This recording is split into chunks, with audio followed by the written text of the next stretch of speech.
Hello, beautiful humans. Welcome to the Midlife Revolution. I'm your host, Megan Connor.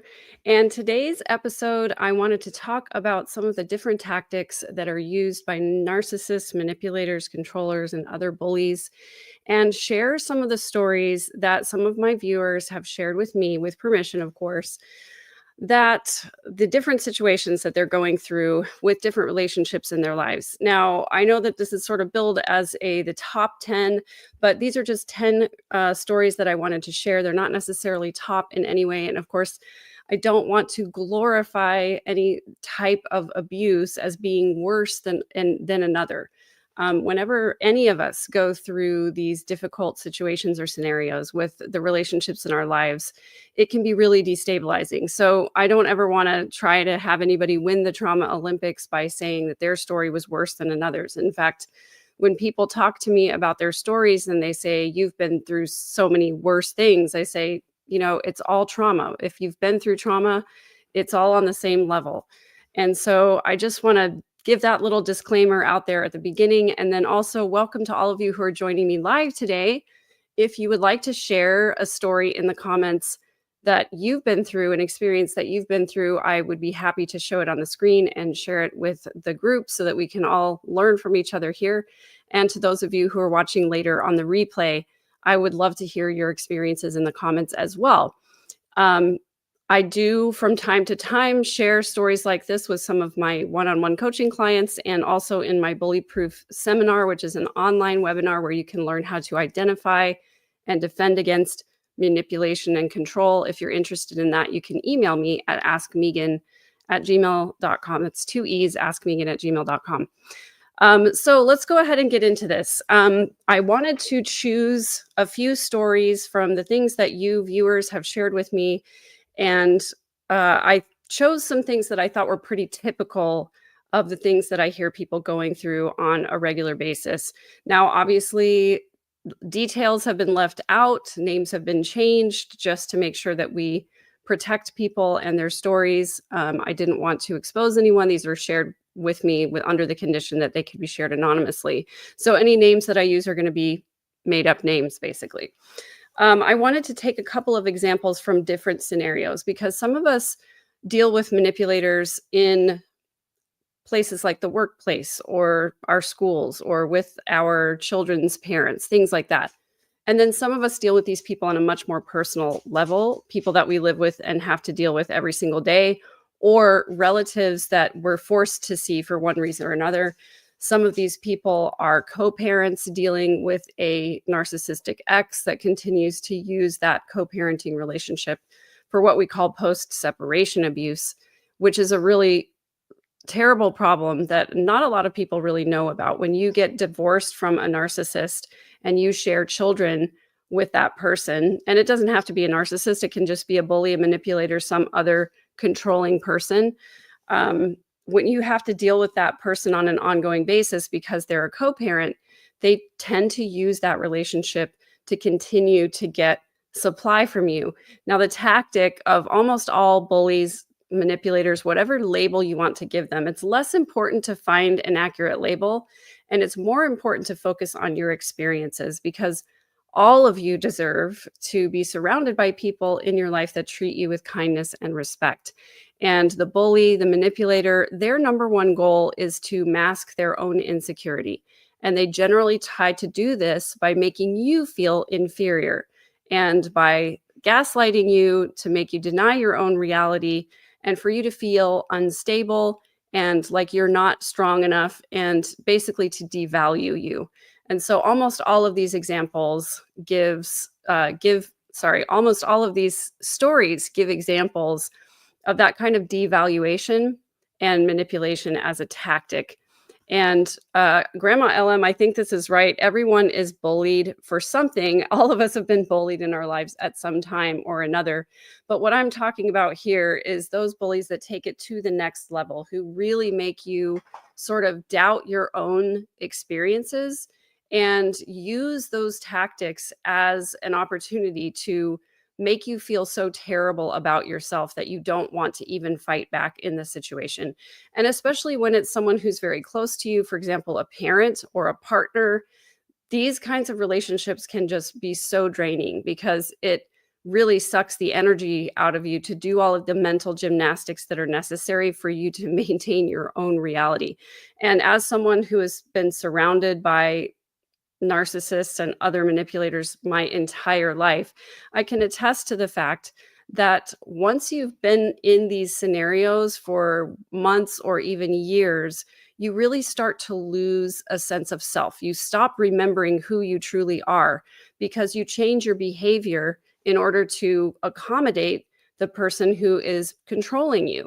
And it not only makes you feel less than human, it makes you forget who you are as an individual human being. And I certainly did this throughout my 22-year marriage. I was constantly walking on eggshells and tiptoeing around certain scenarios and certain subjects. There were certain things I couldn't really talk about.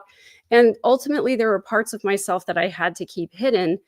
And it was really destabilizing. I often found myself driving towards home, getting ready to have an interaction with my former spouse. And I found myself writing a script in my head about what I was going to say and playing out different scenarios of how they might react so I could be prepared to defend myself, to keep myself emotionally safe. And it was so draining. I just ended up going through the motions of life for such a long time. And I was so grateful when I finally started to learn about these behaviors and defend against them, because it gave me my power back. It gave me the ability to live a normal life again and to not constantly be controlled by this person.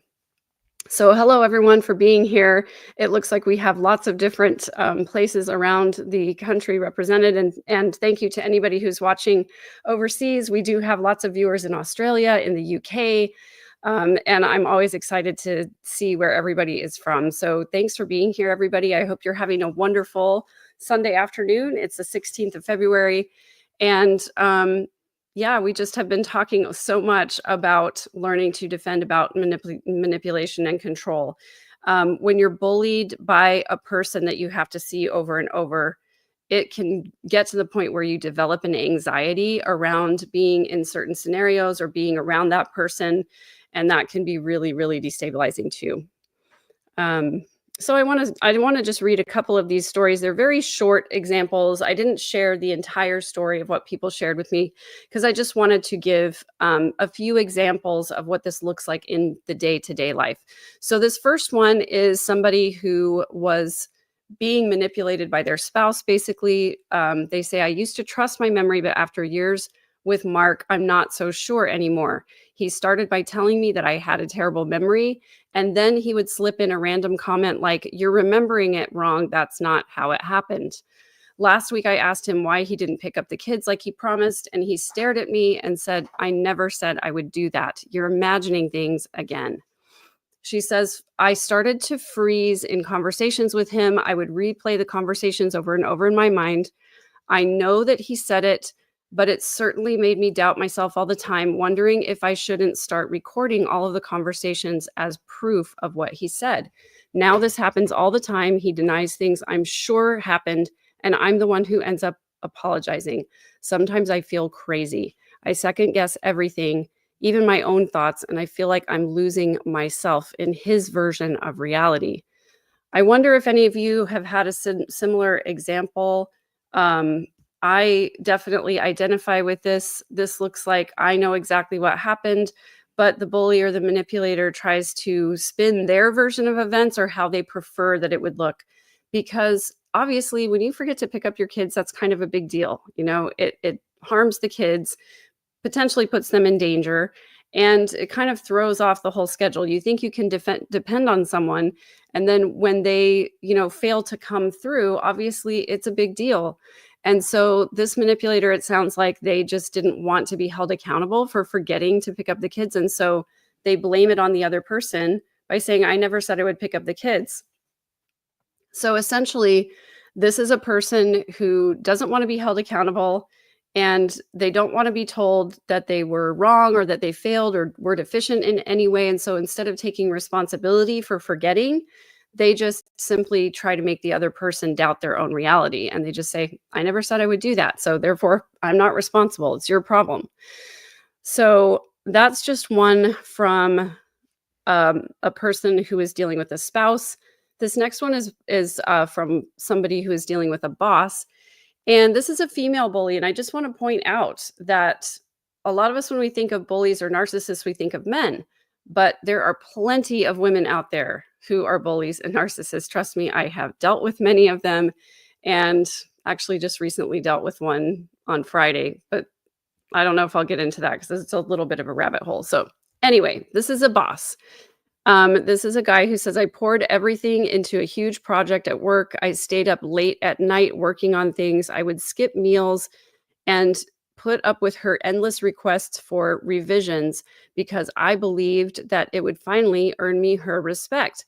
But when the client praised my results, my boss, Laura, smiled and said, thanks. I knew my vision would pay off.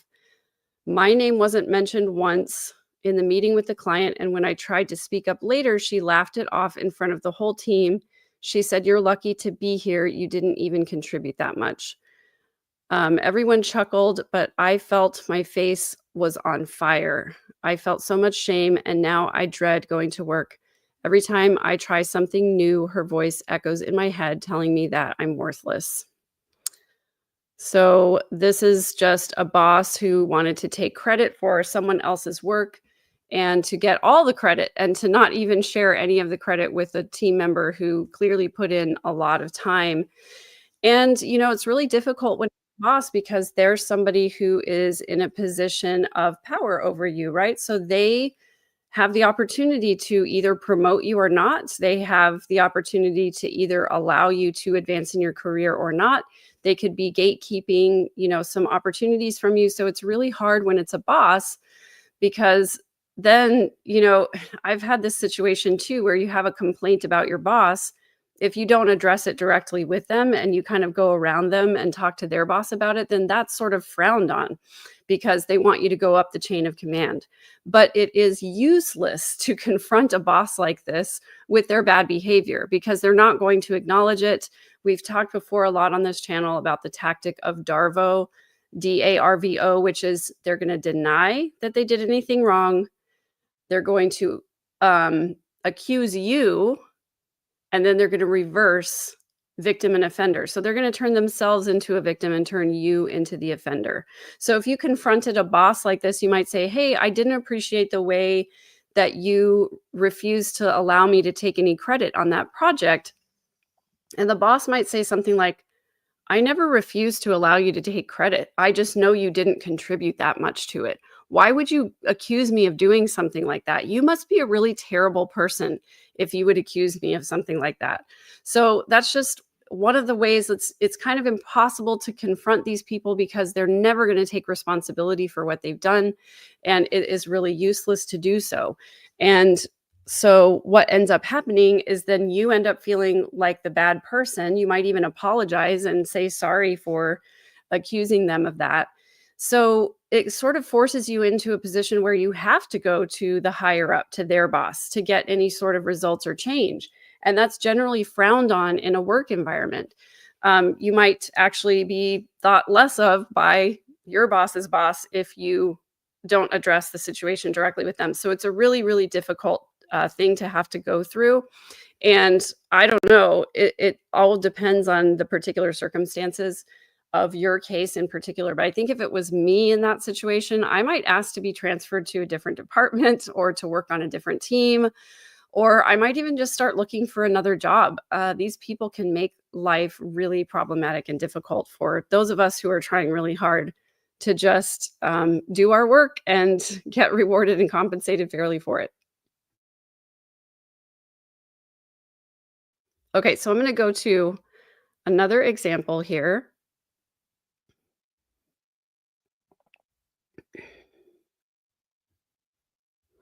Okay, so this one is about a church leader, and this is what I would consider to be spiritual manipulation, even spiritual abuse. And I think it's really gross. Unfortunately, a lot of church leaders can get into a position of trying to manipulate their congregation members. And this is one of those examples. So this person writes and says, Pastor Greg has always seemed so wise and has given me great advice over the years. But the last few months, His words have become more and more troubling. I confided in him about my financial struggles, asking if I could revise my financial commitment to the church. So this is a situation where I left out a lot of the details, but I just to say it, this person goes to a church where they're required to make a very specific financial commitment. They get to choose the dollar amount that they're going to donate to the church every month. But once they commit to that, it's like the pastor expects them to follow through on that commitment and to not go back on it. So this person had gone into the pastor and said, hey, I'm having some struggles. I need to give a little bit less money for the next few months and just see how things go. And the pastor asked if the person had lost their job, but they said, I didn't really want to go into details about it. I just wanted him to know I was struggling financially and to ask if I could reduce my commitment. So I'm going to go back to this. Sorry. I just wanted to give a little bit more context. So he said, I confided him about my financial struggles, asking if I could reduce my commitment to giving. And he leaned in close and said, this is happening because you're not faithful enough. God rewards those who give, but you are holding back from God.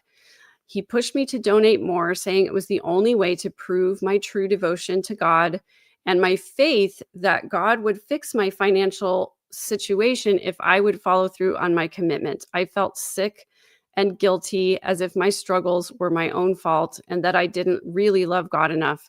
Now I am in even more debt, but I keep giving the same amount because I'm terrified that saying no means that I'm failing God and him.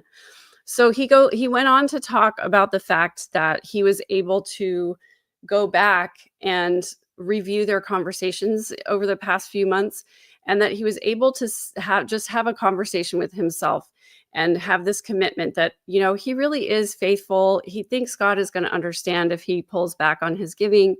And he explored maybe even finding a new church community because he felt so much pressure to stay in the financial commitment. And he said he got to this realization that his faith wasn't really about how much money he was giving God, but how much he was contributing to serving his fellow man and to doing other things that made him feel spiritually close to God. So that's one of those experiences that I definitely, if you're in a situation where you're being pressured to give financially and someone's telling you that, or they're trying to basically spiritually abuse you and tell you that if you lessen your contribution, it means you don't love God enough. That to me seems to be just a really blatant abuse of a pastor relationship with one of their parishioners. And I'm curious if you guys see that as manipulative and abusive as I do, or if it's just that I have a hair trigger for it, having been in a spiritually abusive religion for a really long time. I want to go back and read a couple of the comments that you guys are sharing. It looks like a couple people have shared some stories, and I just want to share a couple that caught my eye. Diane L says she's had so many female bosses who are the same way as this boss that we described in the story. And then Garrick says, per Megan, what matters is what sticks with them. They're more in their own head drama. And that's exactly right. Bullies, they are really creating a lot of their own drama, and they're so addicted to their own cycle of pulling energy and controlling other people that they are really trying to figure this out in their head all the time. And they're not really focused on you as a person. They don't even really probably know very much about you as a person other than what they can do to manipulate you, how they can press your buttons. And so it's really not a relationship. It's really just the manipulator trying to get their own needs met through manipulating other people. Erin says, I was bullied a lot off and on through my K through 12 school years, then occasionally in work settings. It really slowed down my career. I spent a long time being an at-home parent because I feared return. I'm so sorry to hear that, Erin. It can get really difficult when you're being subjected to this kind of treatment a lot. Again, what I was saying before is that it makes you develop this sort of anxiety about engaging in relationships with people, whether it's at work or at school or with, different, social situations. it sort of makes you, almost have social anxiety a little bit because you don't want to put yourself into a situation where you're going to be mistreated. And certainly I can definitely identify with that. It's one of those things that is, it can be debilitating if you experience it a lot over and over. So Diane goes on to say, making me feel incompetent and worthless. And yeah, and that's definitely their whole goal is to make you feel incompetent and worthless because they feel threatened by your skills and your expertise, and maybe they're afraid that you're going to take over as get promoted above them. If you take credit for a project and you've done a really good job, maybe somebody in the office is going to notice that and promote you, and they're going to get left behind. They're terrified of those kinds of situations. So Aaron says, I do think it was very quiet and I was very quiet and apprehensive in new situations, which contributed to my being targeted. Yeah, because bullies are constantly reading the room. They're constantly looking for, they're assessing which people in the room are a threat and which are not, which people can be manipulated and which are the ones to stay away from. They very quickly see when there's someone in the room who has a keen eye for what other people's behavior is like. And it's one of the reasons why bullies, when they start to see that you are aware of their behavior or that you don't give in to their gaslighting or their manipulation, they're going to start to pull away from you a little bit because it makes them really uncomfortable when they know that someone sees through their BS. So when you act as though you're apprehensive or shy or you don't really engage, bullies could see that as, that's a person to watch for. I might be able to manipulate that person. So it does kind of put us in a tricky spot when we're naturally shy or socially anxious. Yeah, and Grandma LM, I think sometimes pastors or church leaders feel that they sort of have an obligation to judge their parishioners or their congregation members, and to kind of tell them where they think they're falling short. And that can be sort of a tricky place. I know there are a lot of really good pastors out there who view themselves as the true word of the true meaning of the word pastor, which is a shepherd, someone who is just trying to help lead congregants to a better relationship with God or with Jesus Christ. And I really think that some take it to the extreme on the other side.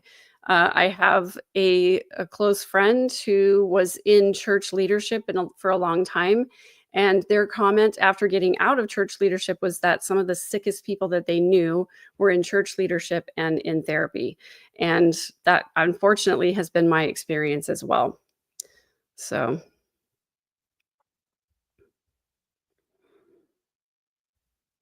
yeah, and Davis says, last time I checked, God has the big picture. That's major abuse and manipulation, and I agree.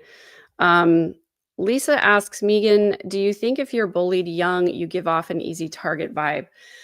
I don't necessarily think that it's about being bullied young or not being bullied at all. It's really more, if you were bullied young and you did sort of develop a shyer personality, or you developed sort of some what we call the fawn response, which is a trauma response where you sort of want to endear yourself to the person who's in control or in charge because you think proximity to them, the closer that you get to them, that the least likely that it is that you'll be abused by them. And so there is that fawn response that happens in a lot of people who are bullied at a young age. So it's definitely possible that could contribute to it.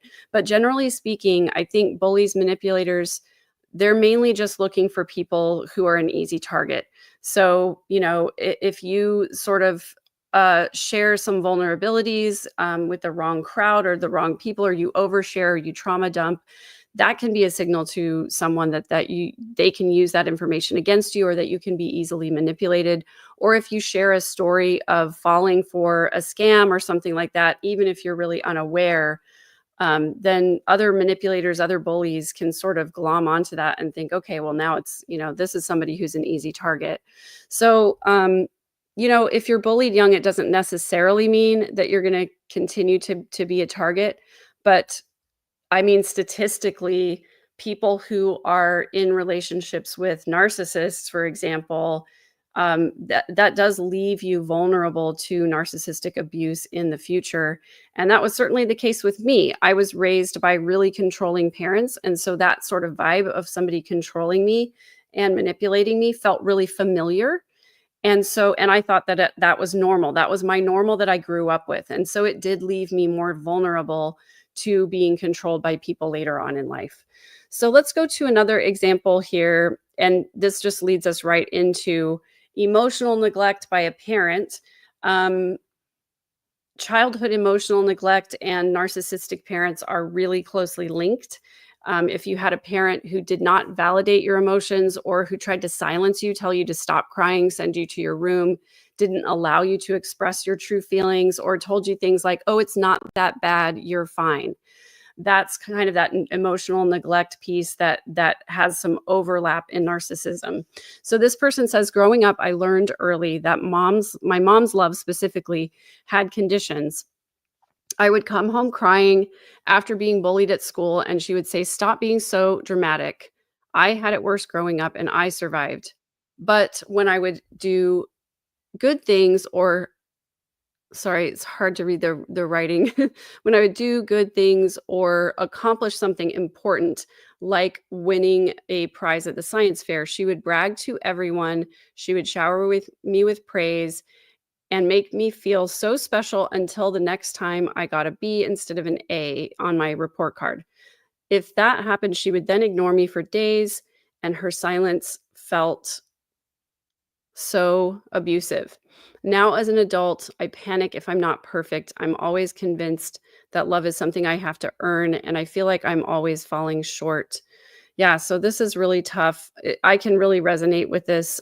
For example, my parents were always really proud of us if we were praised by other people for being quiet and well behaved, especially at church.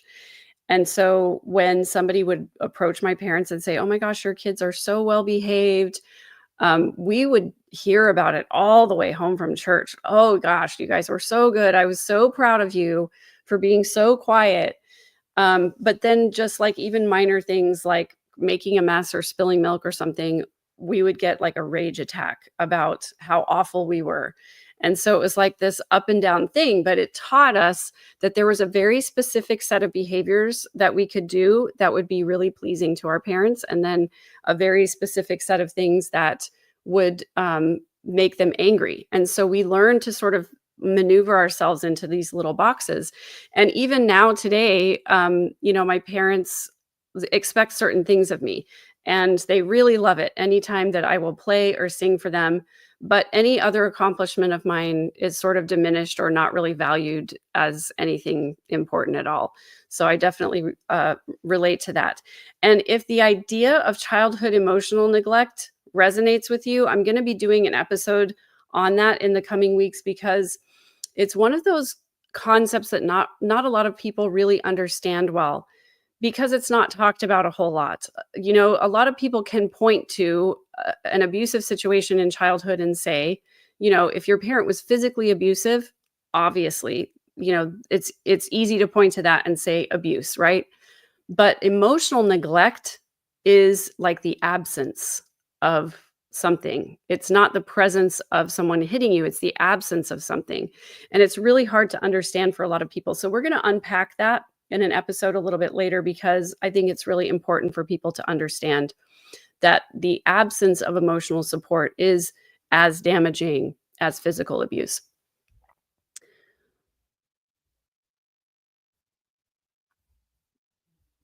So, just another comment here by Kim Renee. I have social anxiety and I'm quiet in group settings. I think people took it as weakness. Plus, I was raised to be sweet due to having been controlled early on. Yeah. And it's that, I don't know if you saw the documentary about the Fundamental Church of Jesus Christ of Latter day Saints, or the FLDS, with Warren Jeffs, that was called Keep Sweet, Pray, and Obey.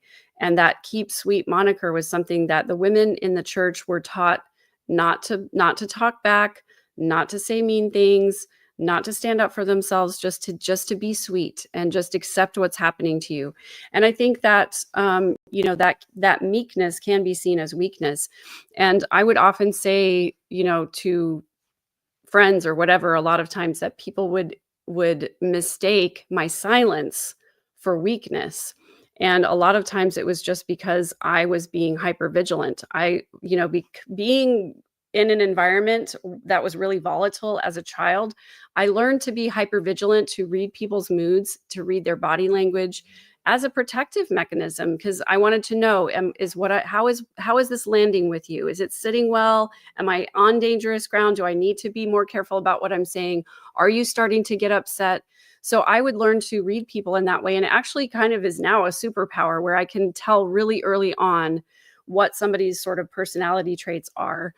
And so it's not necessarily a bad thing, but yes, sometimes silence can be mistaken for weakness or easily manipulated. And Data Lisa, thanks for sharing this. She says, my dad was ashamed when I got my master's in social work. I decided that was a him problem, not a me problem. It absolutely is. And congratulations to you. That is not easy to do. So I think that's an incredible accomplishment. And to be honest, I don't think that,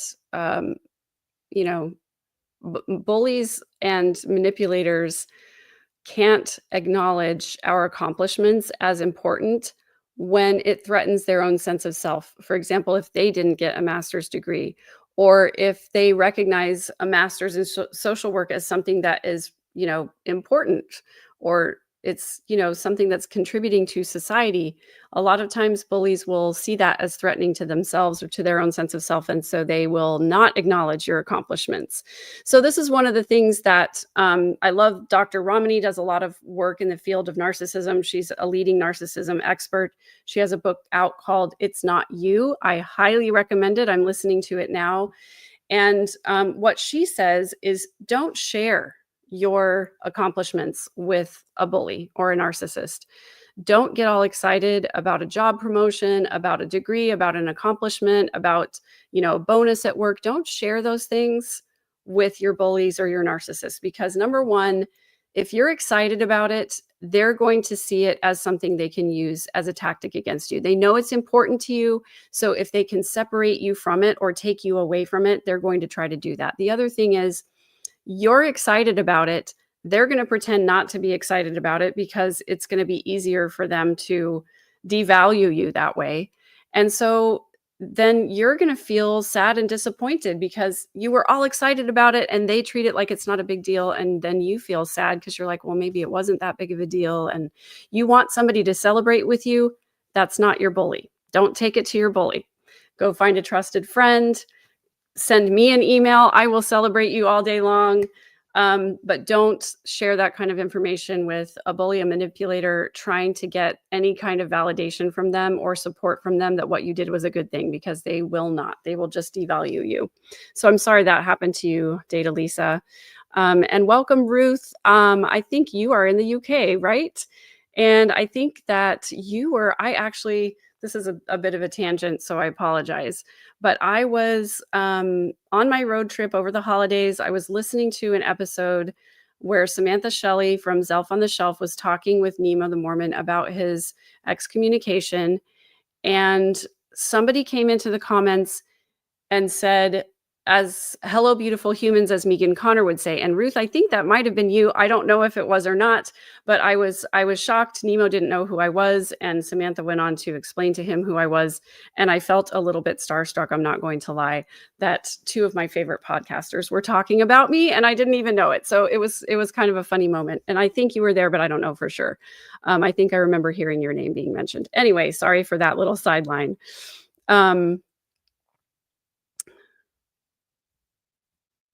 So Garrick, I just want to highlight this comment, not to trigger people, but with a lot of domineering going on, low mind, antisocial behavior people will take to dominance more than what's going on or what's more responsibly organized people too. I'm not sure I understand the end of your comment. Oh, okay.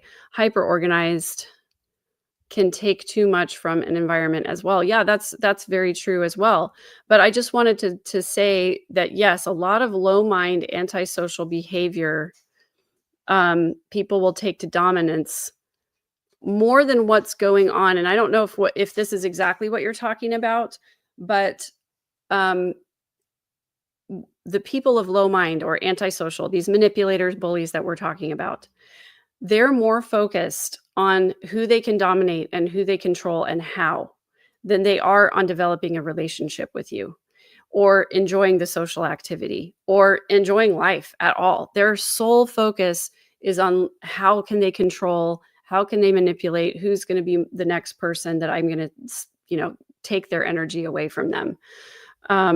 So Kimmy Renee says, hands up for lack of emotional support, something I never saw until a year ago when my mom passed away. I thought I had a perfect childhood because my dad was just filling the gaps. Oh, this is heartbreaking.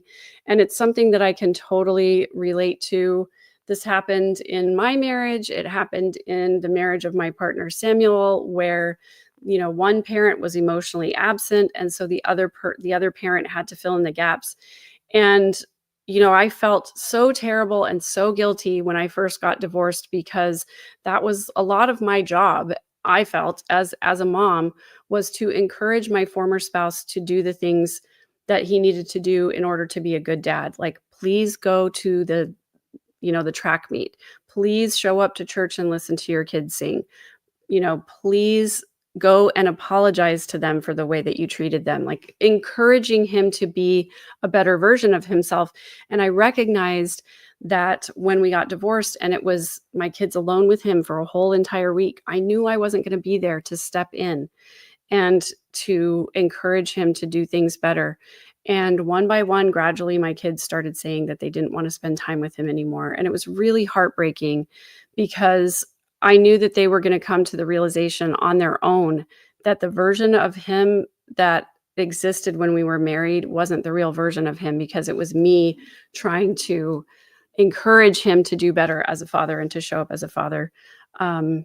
It was really, really heartbreaking. So I'm sorry that you went through that too, Kim Renee. Hi there, Ladder Daily Digest. Good to have you here as always. A big supporter and friend of the channel here. This is an interesting contemplation here, Grandma LM. Do you think if Jesus had been born a woman, we women would not have had the struggles? And we refer to God as he, but we don't know, do we? It's an interesting contemplation because, if Jesus had been a woman, let's call her Julie, right? If it had been Julie who was born of a virgin and claimed to be a daughter of God, I don't think it would have gone over very well. I mean, as it was, Jesus wasn't very well accepted among church people. Who are you to declare yourself to be the Son of God? But if it had been a woman, I think it would have been even worse, because that would have been a social order even higher than just calling out tax collectors and hypocrites. It would have been, a woman calling out tax collectors and hypocrites. So I don't think that would have gone very well at the time. But, maybe if there was a record of a woman who was sort of like a prophetess or a religious leader who is calling people for, calling for more love and more kindness and the things that Jesus stood for. Maybe if we had a religious record of that sort, then we wouldn't have had as many struggles. And there are other religious traditions that hold up women as the wisest, and they don't have this sort of patriarchal society that we do. So I think women do have an easier time in those sort of cultural traditions. But I don't know. That's a really interesting contemplation. And I feel like maybe I need to do a whole episode and rabbit hole about that. Aaron Abu, thank you for this support. I would have been thrilled if one of my children became a social worker, whether to offer therapy or assist people and families in need. And I agree, social workers are so needed. Yeah, so Garrett clarifies here, people with low mind, high attention only go for attention. They get tripped off easy. Yeah, that's all they want. They want attention. They want validation, right? That's what they're looking for. Data Lisa says he would have been proud if I'd studied business or something. Yeah, and I can relate. My mom wanted to be a PE teacher, but she was told by her dad that that was not ladylike, and so he forbade her from becoming a PE teacher, and she ended up studying English instead. Oh, yay! Okay, so I was right about that. That you were in the chat. Well, it's good to see you, Ruth. I'm glad you're here. I have a deep and abiding love for all things British. And, maybe one day you can come on the channel and we can talk about it. I was raised on, well, I should say I raised myself on Jane Austen and what my brothers unaffectionately refer to as bonnet movies. And so anyway, I have a love of all things British, especially British humor. And I don't know. I used to watch BBC things and Monty Python all the time as a kid, and I'm not really sure where it came from, except that I just loved Jane Austen. I loved reading Jane Austen, so maybe that's where that came from. I don't know. Anyway, I'm glad you're here.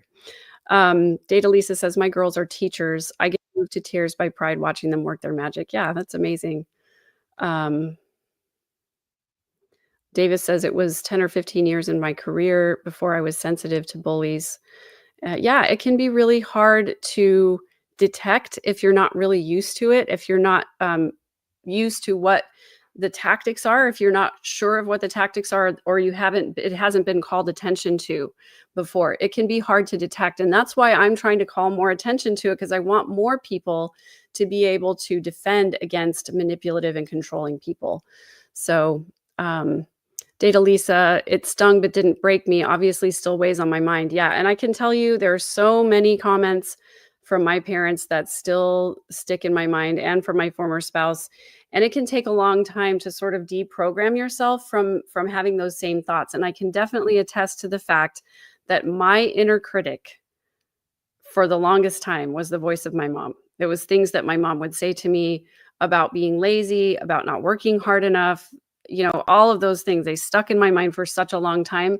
And I had to start replacing it with the positive self-talk that I wanted for myself. And it took a really long time, and still now to this day is a practice of mine, that when I do something that results in some kind of a mistake or an error, especially if it causes someone else pain, or especially if it causes me pain or difficulty in a certain area, I'm so tempted to revert into that negative self-talk that I remember from my childhood and from my marriage of, man, you're so dumb. Oh, why can't you just learn how to do this better? Or why is it that you always make the same mistake over and over?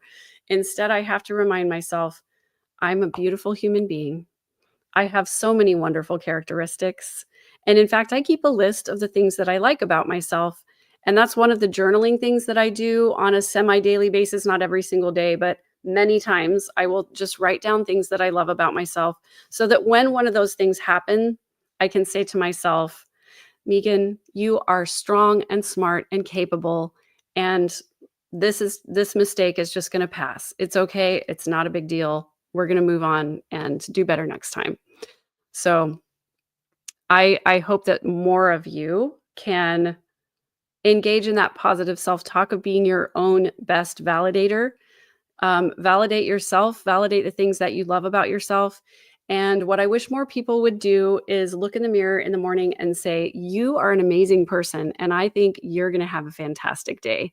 Because you just have to set yourself up for success. If you don't, do that cheerleading for yourself, it's not likely that it's going to come from somewhere else, unless you just have an amazing, beautiful human being in your life telling you how wonderful you are all the time, which I hope you do, because that's awesome.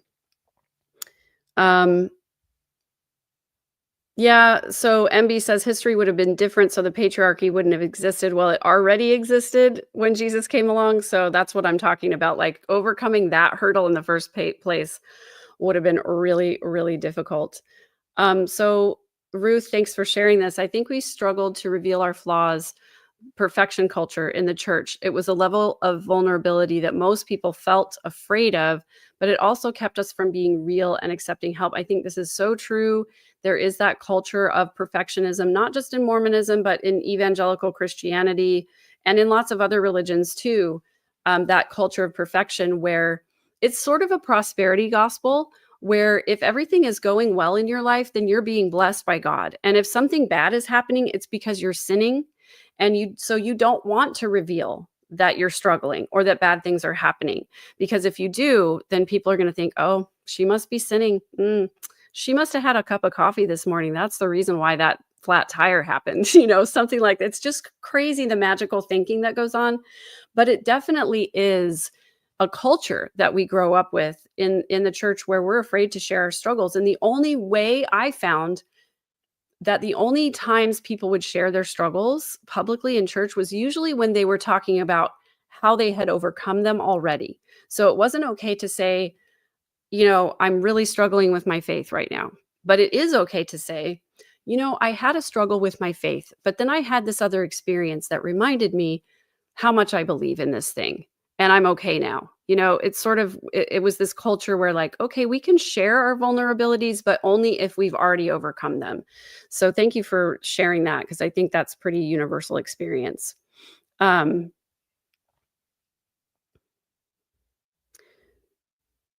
Yeah. So Garrick is explaining here, hard to type while doing tasks, not saying reason to gatekeep more, but varying on social spaces. It's a give-take space. Some people perceive they're more magically right and create their own exploits. Keeping a space fair is sometimes like herding cats. Yeah, it's so true. And I think that a lot of these manipulators use social media as sort of a weapon. Although I've also encountered this other phenomenon where I've now learned of many narcissists who you think would just be posting all over social media because it's another way to gain attention and validation. I've noticed that there are many of these people who stay off of social media. And I wonder if it's because they're afraid of being exposed in some way. But this is a phenomenon I want to do more research and digging on. I want to talk to more people about why they're not on social media. And in one case, it's a virtue signal for this person. They finally made their first post on social media just a short time ago. And they said that the reason that they hadn't gotten on is they sort of pride themselves on being a Luddite. They've never owned a TV. It's like a virtue signaling of like, I've never engaged in social media. But now they think that they can really help people by getting on here. So that's the reason why. So it's just really interesting. It's something I want to dig more into. Shar, I'm glad you're here. Glad you're catching alive. And welcome to all of you beautiful humans who are here joining in this conversation today. I love connecting with you and hearing your stories. And I pinned a comment at the top of the YouTube chat where I have my new community. And I'm so excited about this community because unlike just a regular old membership on this platform where I can star some things for members only, the community is a place where you guys can engage and suggest the kind of content that you want. So I want to do more posting about some of the meals that I cook, some of my piano and voice exploits, just other, stories, deeper dives, a little bit more personal things that I can't just share on the public internet. So there's a link there in that first comment that is pinned. You can click on it. You can become a member of the community, engage in the conversation, and you get to pick the content. So I'm really excited about this new community. And we've got more and more beautiful humans in there all the time. So I would love it if you would join us in there. If you would like to support the channel, that is probably one of the best ways to do so. Let's see.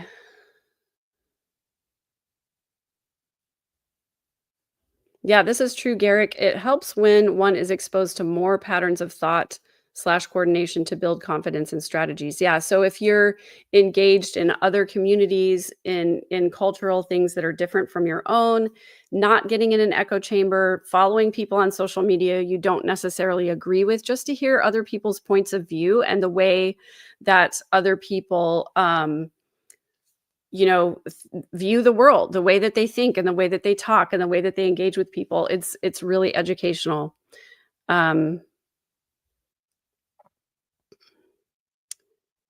Just looking for some questions in here. Shar says, my mom would say, you're so smart, but so lazy. Yeah, sometimes these bullying people The covert narcissist, will sneaky. They'll stick in these backhanded compliments, praising you being smart, but then putting you down for being lazy. And what happens in that situation, and my parents did this to me a lot as well, so I identify this with this. It's like, you did this thing good, but this thing is so bad.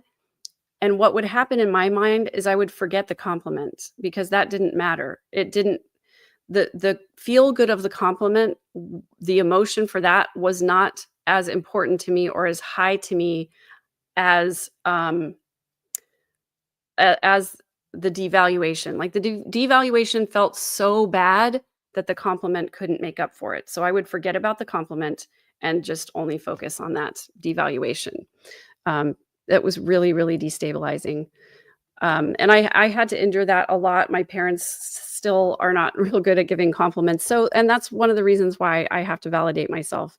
So Lisa Coley, thank you so much for the Venmo. I really appreciate that. I do have a Venmo. It's the same as my, all my social media is at @3_verse, and my Venmo is the same. So thanks for that, Lisa Coley. I don't generally get a chance to say thank you for Venmos live, but when they happen live, I want to make sure that I acknowledge those. So I really appreciate that support. Thanks, Data Lisa. I will model more positive self-talk for you guys if that's helpful for you. So Data Lisa, I'm glad to hear that you're in a relationship where your husband gives you that kind of boost. I love it. So MB says, you've got a lot of content about identifying and responding to these negative personality traits well. How do you combat them when you recognize them within yourself? Well, this takes a lot of introspection. And the fact that you realize that you're doing something that is affecting other people negatively, huge kudos to you, because self-awareness is a lot more rare than people think. And if you have the self-awareness to recognize that you're engaging in some of these harmful behaviors, that is the most important thing. Just recognizing that you're doing it is how you're going to combat it. So the recognition that you're doing it, and then going through the thought process of, why am I doing this? And what am I hoping to get out of this? And I recognized it in myself. I recognized that my people pleasing was a form of manipulation because I was trying to change how the other person viewed me. And so I knew that by being a people pleaser and doing the things that were acceptable to them, I was hoping that would change their perception of who I was. So in that way, it was sort of manipulative.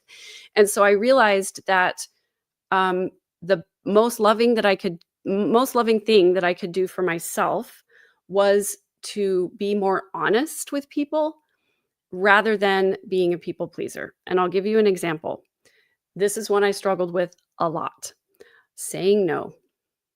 Believe it or not, saying no is a combat against people pleasing, because a lot of times people would invite me to something and I would not want to go, but I would say yes because I didn't want them to think that I was a bad person.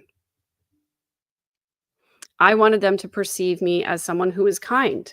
And so I would say yes to going to things or engaging activities or doing favors for people, even though I didn't want to, because that gave me some validation from them. And it helped them perceive me as someone who was helpful and kind and willing to serve. And so I had to start engaging in the very scary and difficult task of telling people no when I didn't want to do something or when I didn't want to go there. And it meant the potential loss of that relationship, right? Because if somebody invites me to their baby shower and I don't really want to go because I don't really like them that much and I don't really want to engage in that social activity, like the social, I don't know, thing that is a baby shower. Like, don't get me wrong, I'll go to baby showers of people that I really care about. But it's like, if we're just casual friends, I don't really I'll give you a gift. I'm glad you're having a baby. That's great. But I don't really want to go sit in a social circle with people I don't know very well for an hour or so and play silly games. That just feels really yucky to me. If it's people that I know well and I enjoy spending time with, I'm happy to go to a baby shower. Don't get me wrong. But I think we can all relate to being invited to some place or some activity or some party where we really don't want to go, but we say yes and we go anyway, because if we said no, it might mean that that person might not like us anymore. They might say bad things about us to the other people. Like, can you believe it? Megan didn't even come to my baby shower. That's what I was afraid of. I was afraid of people saying bad things about me. And so I would go and do things I didn't want to do because I was afraid of losing, that veneer, that outside veneer of somebody who was just nice. So in that way, I was sort of being manipulative by showing up to stuff I didn't want to go to.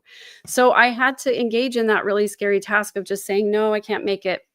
And, the other thing I had to get over was like the over explaining of like giving a good reason or having a good excuse. And that came from, my parents, conditioning me that no excuse was good enough to say no. I wasn't allowed to say no. I had to do all the things. So anyway, all of that to just say the recognition is huge. How do you combat these personality traits when you recognize them within yourself? It can be really difficult to dig down and to confront the feelings that are behind these behaviors. But most of it probably is that we're afraid of losing a relationship. We're afraid of losing external validation from someone. And deep down, we're kind of afraid that we're not going to be able to give ourselves that validation. So it might take some journaling and some working through that to really dig down and ask yourself those really deep, difficult, honest questions, and to be really honest with yourself about why you're engaging in this behavior. But I just want to give you mad props for recognizing that and for wanting to do that work. It is really hard work, and some people don't do it just because it's difficult. It is really hard, and it can be emotionally unstabilizing, destabilizing, to dig down and confront some hard truths about yourself. So I'm really, really, really happy that you're willing to do that. And I'm here with you on that journey for whatever support you need. And we all of us beautiful humans are here with you, and we'll help however we can. I'm so glad that you guys are here. This is true, Davis. Perfectionism and comparison are the thief of joy. When we compare others, okay, so I heard this really well put one time. If we are always comparing others' strengths to our weaknesses, then that is a kind of self-betrayal, really, because we're not being honest with ourselves about our good qualities. And we have no idea what the other person's weaknesses might be. Or maybe we do, but we sort of dismiss them in favor of thinking that their good qualities are so much more important, And then if we compare only our good qualities to other people's weaknesses, that's a form of narcissism. So yeah, comparison in general is not a good thing unless you're comparing you to past you. You versus you always win. So only compare yourself to past you. And if you can find anything that is better about present you than past you, then you're winning.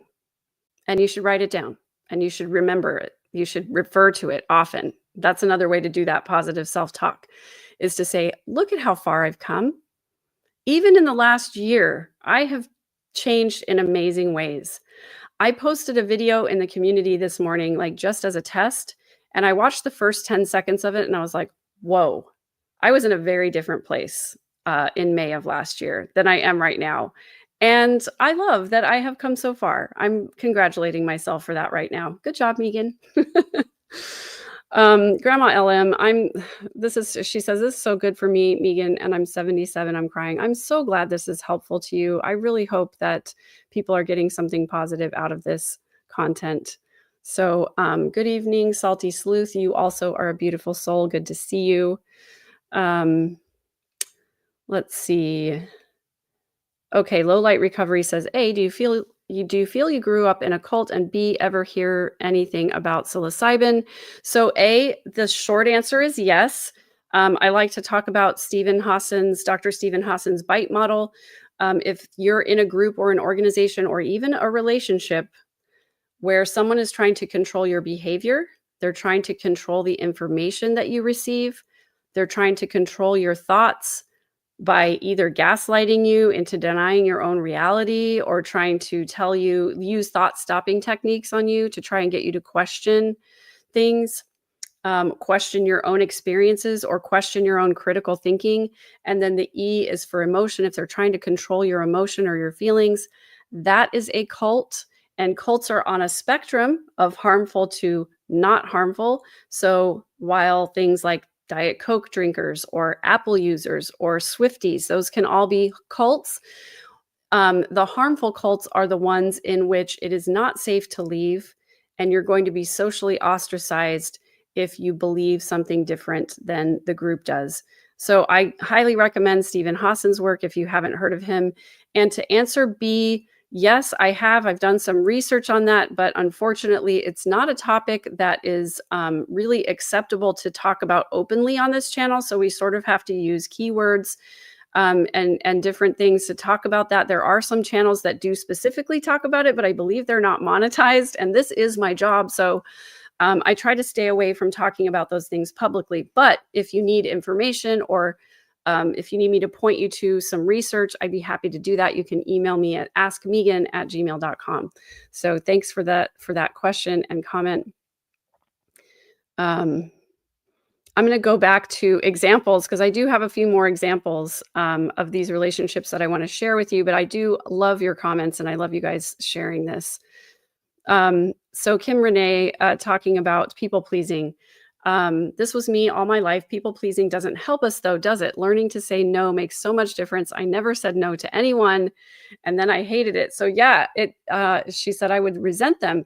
So yeah, it takes practice to learn to say no. And my biggest thing was that no is a complete sentence, not over explaining, not trying to offer an acceptable excuse, just saying no.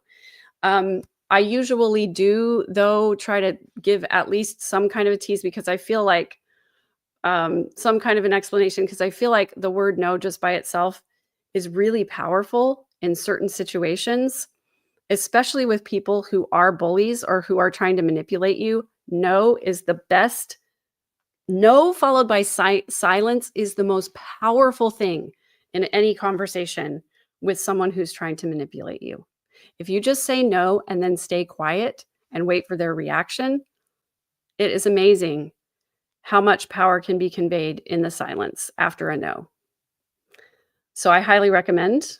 It's not easy to do, to sit with that awkward, uncomfortable silence while the other person absorbs the fact that you just dared to tell them no without offering an explanation. But it can be really important to do that in a relationship where somebody is trying to be controlling. So if someone is, a manipulator, they're trying to get you to engage, they're trying to bait you into an argument, just simply saying no and remaining quiet is the best way to take back your power and end the argument. But if it's someone that I care about or someone where the relationship I care about, I will sometimes offer an explanation like, I'm sorry I can't make it that day, or I'm sorry I'm not available. But I usually don't go into more detail than that. Some of the training wheels around saying no to things for me was having, I would say I have an appointment. That was like training wheels for me. I would say, oh, I'm so sorry, I have an appointment, because that means like it's a definite thing I have to go do. They can't really argue with it. And for me, it was like, I don't want to lie to them. So I wanted to be honest. And so sometimes I would have an appointment at Nordstrom Rack looking at shoes. And sometimes I would have an appointment with a cup of coffee by myself. Or sometimes I would have an appointment at dinner with me, So I would say that so that it would make me feel better, because I didn't want to lie. I didn't want to manufacture an excuse, but I also didn't want to just be honest and say, I don't want to go. No, I don't want to go. So I would say, no, I have an appointment or something like that. So yeah, you don't have to give people a reason. I'm glad that this is relatable to you. I hope it's helpful. Yeah, definitely. You don't owe anybody an explanation, but if you feel like you want to give an explanation, then, simple is best. So Garrick says, what you're describing sounds like a passive mindset or passenger mindset. It's too bad your ex community didn't continue to teach a driver mindset. Driver tolerates more space for yourself. than to conform all the time or trap yourself. Yeah, I agree with that. Having and I refer to it as sort of like an autonomous mindset where I believe I'm the one in control of my fate, rather than letting other people tell me what I should do, what I should think, what I should find important, all of that. So yeah, I grew up feeling like other people needed to tell me what to do, because it was the religious construct and the family construct that I grew up in. So, um, Nina, thank you for this. She says, I always relate to your experiences, Megan. My mom can't be pleased and turns every situation to protect her ego. My adult life is battling my internal voice. I understand all you describe. And I'm sorry that you're going through this, but recognizing that she can't be pleased is a huge win, because then you stop trying. When you know someone it will never be satisfied. When you know someone, is never going to be accept anything that you do, or you know that you can't please them, it's sort of freeing, because it's like, oh, now I don't have to, bend over backwards to try and please that person anymore, because I absolutely know they can't be pleased. And difficult research, I see you. I'm glad you're here. And I see you. I just want you to know that you're not alone either. I appreciate you. Um, this is a good question. Grandma LM asks, anyone who grew up Catholic, do you consider it cultish? I think it can be. And I think certain congregations of different churches can be cultish. It's just about sort of the social pressures, right? So it's about, can you be acceptable in your community, in your church community, even if you don't exactly conform to the rules, even if you don't believe everything, even if you don't literally believe everything? Can you be acceptable if your belief is on a spectrum? Can you be acceptable if your participation is on a spectrum? Are you going to get shamed or ridiculed or socially ostracized if your views and ideas differ from the group? So those are some things to ask yourself about the group that you're involved in, whether it's a religious group or not. Yeah.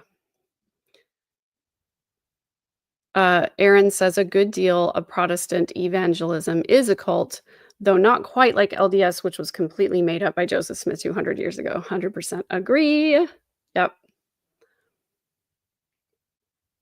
I love this. Robin Murray says, the last message I sent to my bully through my lawyer, no, period. Sent from my iPhone. I love it. That is wonderful. Yes. And thank you for reminding us, Salty Sleuth, to hit the like button. I appreciate that, just to give it some engagement. I really appreciate that.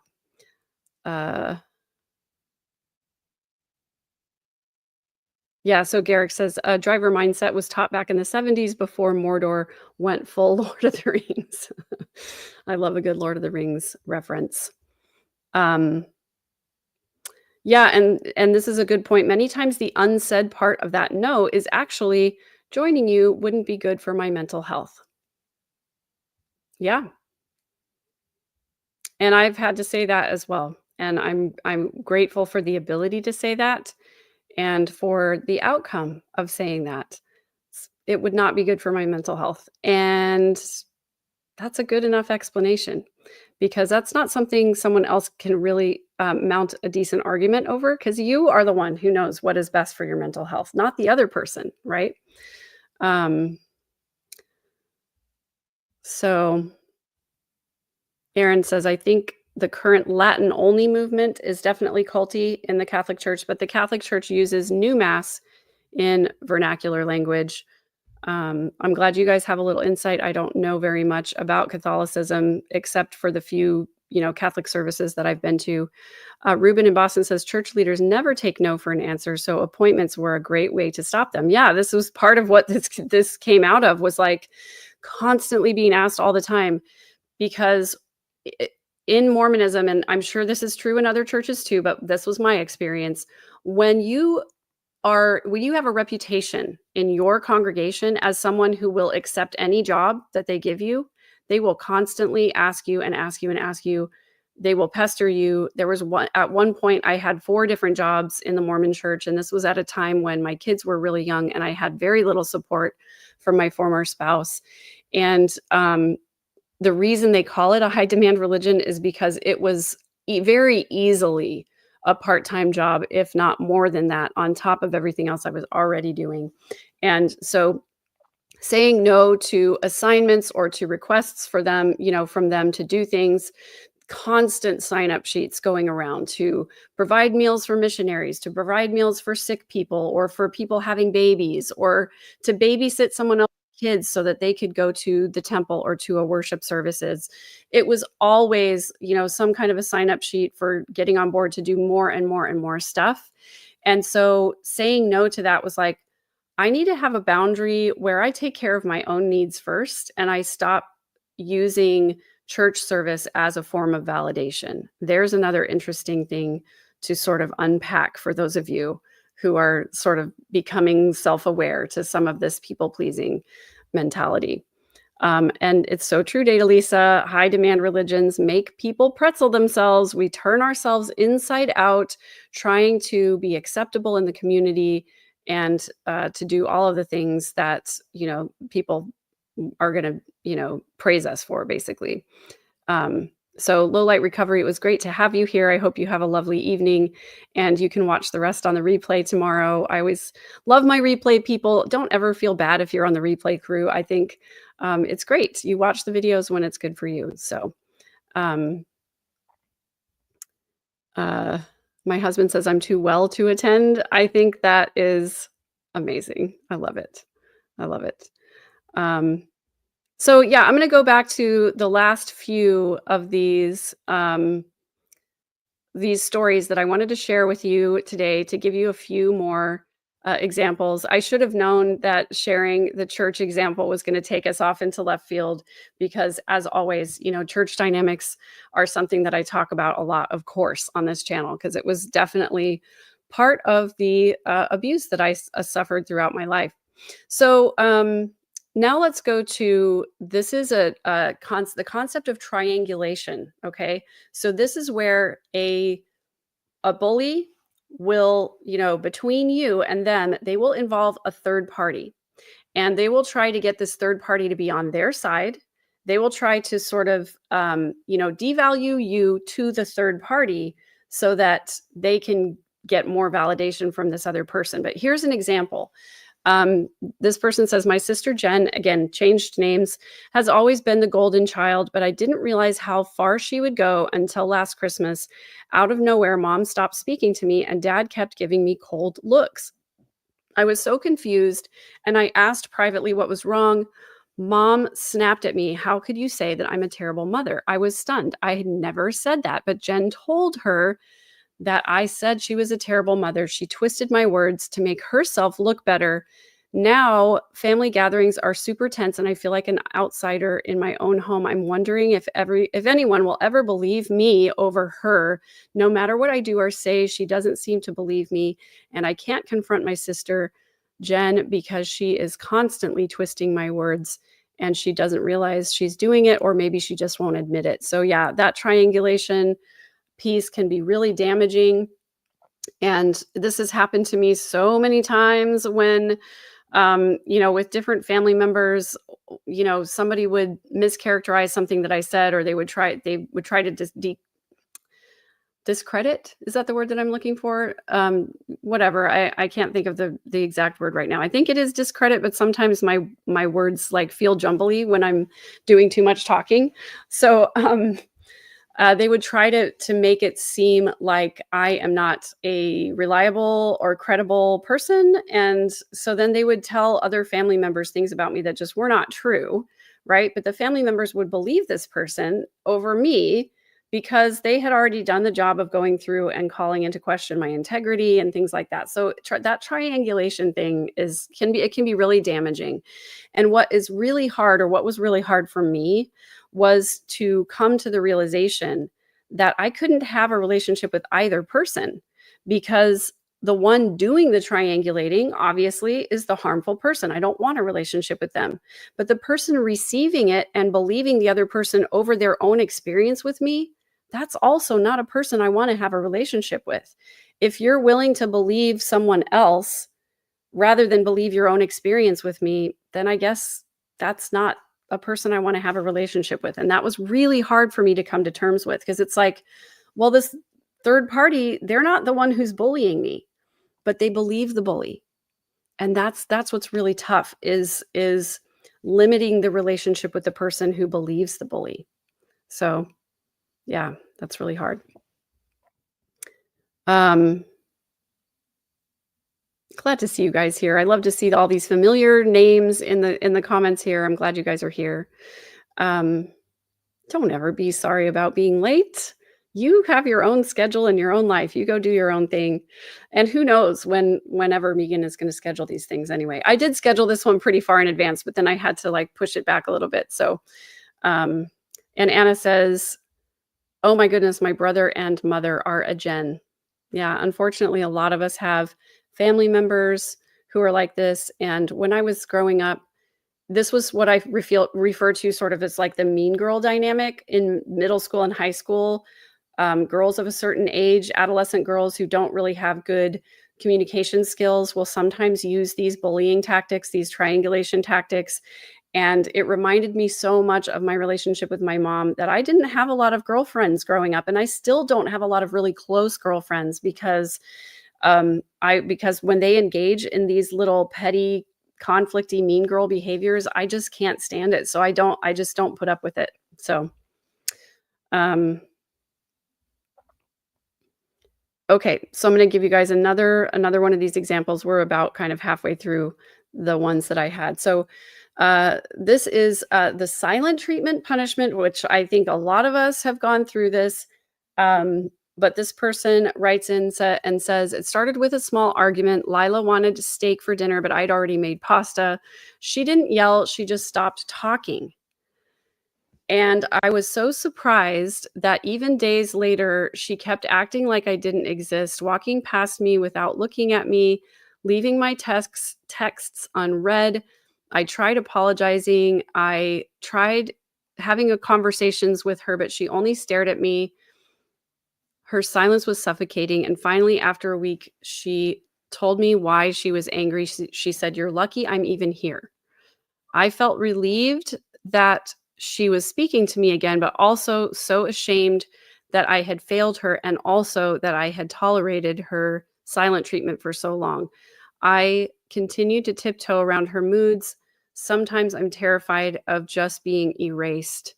And I totally identify with this. And I left out some of the longer parts of this story, but it was essentially like, she didn't communicate with me before I made dinner that she wanted steak. And so I just made pasta thinking that would be great for all of us. And then she sort of blamed it on him, basically like, how dare you for not reading my mind, which is crazy, right? Trace on the Case says, what about putting responses into writing so you have a record of what you said? I think sometimes you'd be surprised people will nod and say yes, but they might actually see through more than you think. Yes, it can be helpful to put things in writing. And it is really important to document when you're dealing with someone like this, especially if it's a workplace issue, because the documentation is what's going to save you there, right? However, I will tell you this. Even when you have evidence, the bully, the manipulator, the narcissist can still turn it back around on you. And I listened to Dr. Ramani give this example in one of her podcasts recently, where she said that it was an exchange between a client and their partner. And the partner tried to gaslight the client and saying, "I never said that." And then the client had the text message that proved it.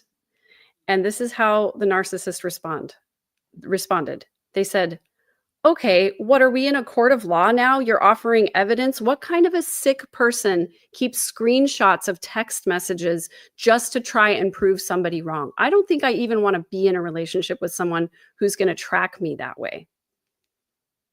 So It doesn't really matter sometimes when you have evidence that's even worse, because when the narcissist or the bully is backed into a corner, they respond, they double down, they respond by becoming even more volatile, by turning it around on you again and making it like your fault that you're the one keeping track. Like, how dare you document what is going on?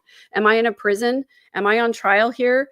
You know, that kind of stuff. So it can be really, really difficult, but documentation is really, really important. For a healthy person, okay, if it's somebody who just occasionally engages in this behavior out of insecurity, or they get, you know, in a bad situation, or they're in a shame cycle or something like that, and they use one of these tactics where it's not like a constant pattern of behavior, healthy people can be alerted to their unhealthy patterns, right? And having proof like this, if you show it to a healthy person, they might look at it and go, oh, shoot. Wow, I'm really remembering that wrong. Wow. Thank you for pointing that out, you know? Um, so a healthy person can receive that kind of feedback, right? They can receive criticism without shame. Narcissists and bullies cannot receive criticism, period. They're always going to react badly to it. So, yeah, silent treatment is one of those terrible things that a lot of us have. It is very demeaning. It is very demeaning. It's like, well, I'm not even going to talk to you. Well, what's wrong? Well, I'm not going to tell you. If you don't already know, I don't even want to talk to you. It's like that. Oh, that's just crazy. Black Widow, their loss. You are cool, and I'd say a great friend. Thank you. Yeah, sounds like Sherry Frankie having to deal with these issues from their manipulative mother, who is definitely a narcissist. Michelle Salter, thank you for sharing this. When married, I would end up recording on my phone and then replaying it back to him when we would have a conflict about the topic manner, and he would still weaponize and twist it all around. Yep, definitely a no-win situation. I would experience this a lot for sure. Data Lisa says mom would shut down if she was disappointed in me, unable to talk it out. Yeah, it's a whole segment of the population, emotionally immature parents, right? These parents who don't have the communication skills, or possibly didn't learn it themselves, right? They weren't modeled healthy communication by their parents. They weren't modeled the ability to identify emotions and what was I going to say? Identify and sit with difficult emotions. And they just don't know how to do that. And so they shut down because they're not able to engage in a conversation about it. They don't know how to communicate what they're feeling. And a lot of times this comes from an insecurity in the relationship where they're so afraid to say, I'm disappointed in you, because they're afraid you're going to react badly and then pull back from the relationship. They're afraid of being abandoned. And so they don't want to engage in a conversation that's going to upset you at all, because they're afraid that then they're going to lose you. It's just this fear of abandonment and the inability to deal with shame that a lot of just emotionally immature parents just have this as a universal trait. So learning the maturity level of the person that you're dealing with, or identifying the maturity level of the person you're dealing with, it can be really helpful in understanding the dynamics of the relationship. And I think I've shared before that for me, this was a watershed realization that I came to when I realized that my parent was emotionally immature, and it changed my expectations for the relationship, because I realized, okay, if this person is only as mature as an adolescent teenager, then I can't expect them to engage in healthy conversations with me. I can expect adolescent behavior, and that's all I can expect, right? So it's a hard realization, but it was one that really freed me from expecting more than I was going to get out of that relationship. Yeah. So, and then Kresha says, on the other hand, if you're giving the silent treatment, just know that we can't expect others can read our minds. I'm trying to teach my kids to know this about their expectations. Yeah. So for me, sometimes silence is necessary in a relationship. Sometimes I need time to think through what I'm experiencing and to go and name those emotions and what I'm feeling. So sometimes silence is necessary, but it's the communication piece that is really important. So what I will say is sometimes in a conversation, if I'm feeling like a really strong emotion and it's interfering with my ability to communicate in a healthy way, I will just have to stop and I'll say, you know what? I'm feeling really emotionally activated right now and I need some space. Can we come back and talk about this later after I've figured out how I'm feeling and why? Asking for that space has become a really important piece for me. It was really hard to do at first, but it's not that then it becomes not about the silent treatment. It becomes about needing time and space to work through your own emotions and come back to it when you can relate in a healthy way. There have been times when I've had to say, this conversation is making me really angry and I want to understand why. So I don't want to talk anymore right now. Let's talk when I've worked through my anger, right? So then it's not silent treatment when you've communicated about it. But when you just stop talking to someone and you don't tell them why and you don't tell them what you're feeling or what's going on or what you need, that's kind of the silent treatment, right? So no, you can't expect other people to read your mind. You do have to communicate about what you're experiencing. And it's okay for you to take time and space to not talk to someone if you're going to communicate about it and say, like, put a specific time limit on it. Say, can we come back to this in an hour? And then in an hour, if you're still feeling angry and activated, you can say, you know what? I thought an hour was going to be enough, but it wasn't. I'm going to need more time, right? So, pardon me for water break.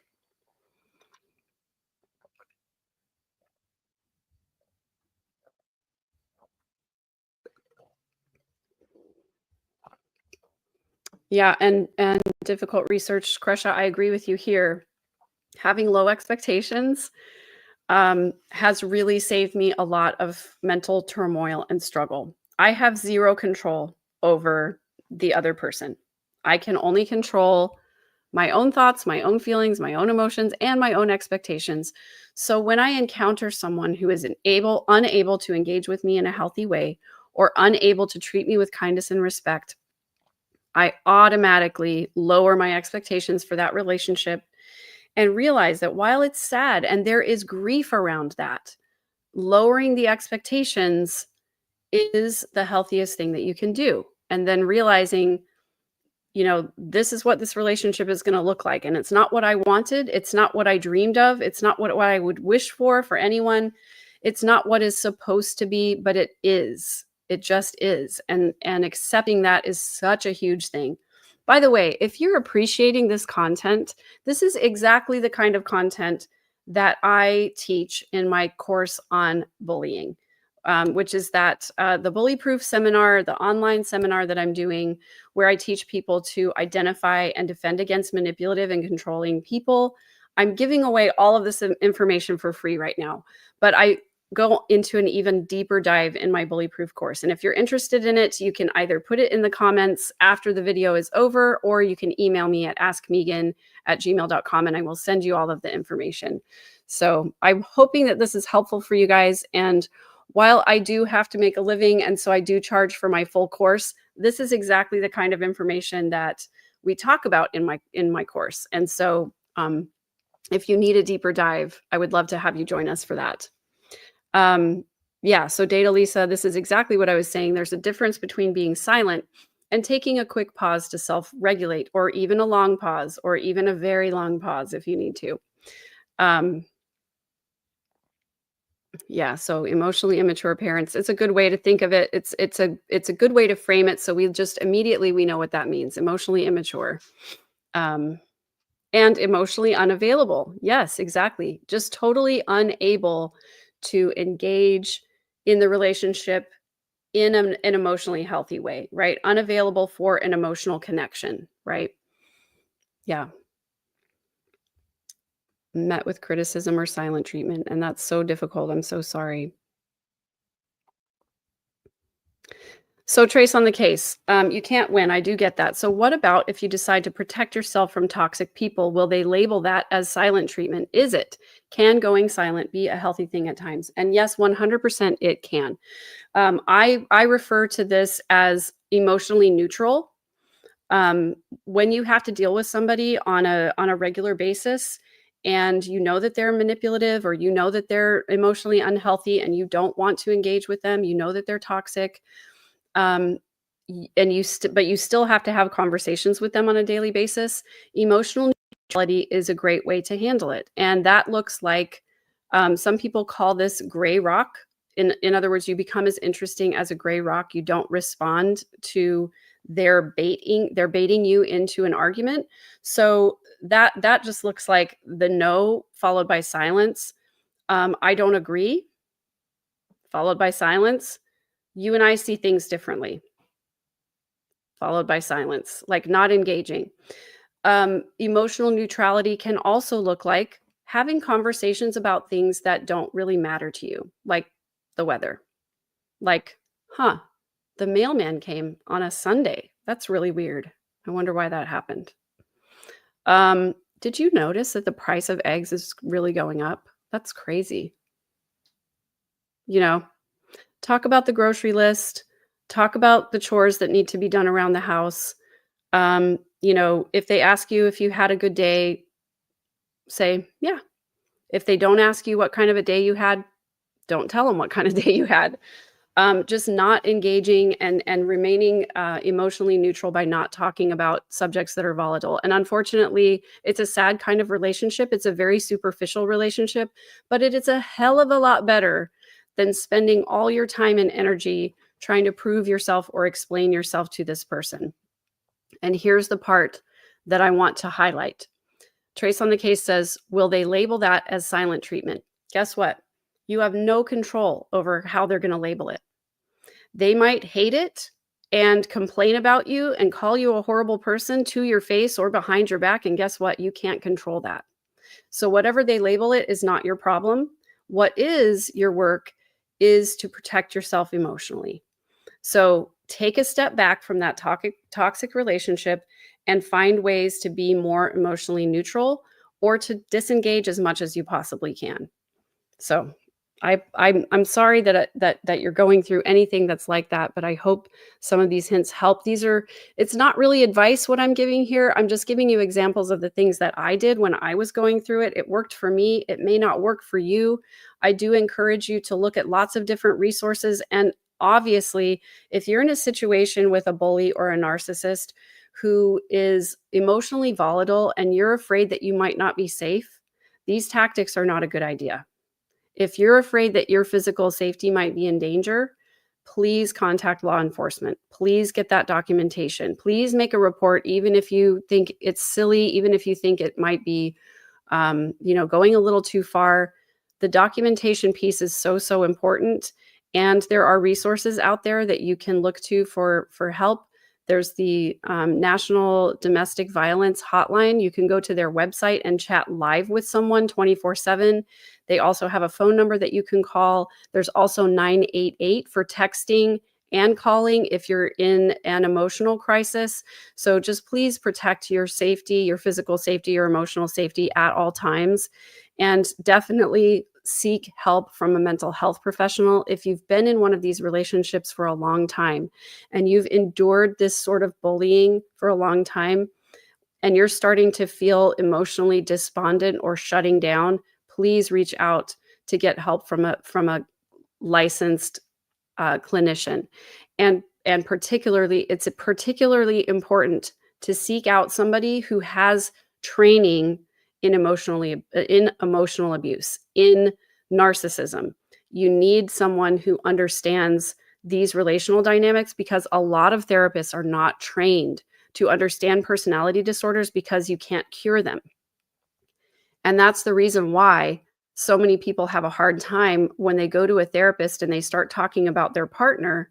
The therapist a lot of times will say, well, let's focus on you, and it can be really invalidating. So it's important to seek out somebody who has training in narcissism, somebody who works in trauma-informed therapies and things like that, because this can get really, over time especially, it can get you to the point where you are feeling really emotionally despondent. And that's not a good place to be. It's where I was. I just was going through the motions. I had my blinders on. I was in I was in just robot mode.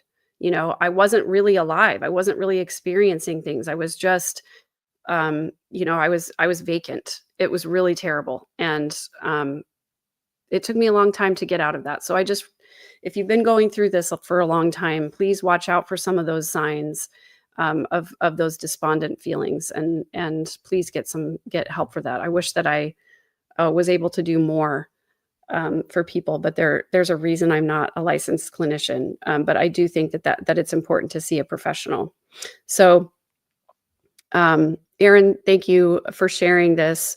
What's terrible, though, is how children and at-risk adults and minorities have been treated by organized religion. I agree with you.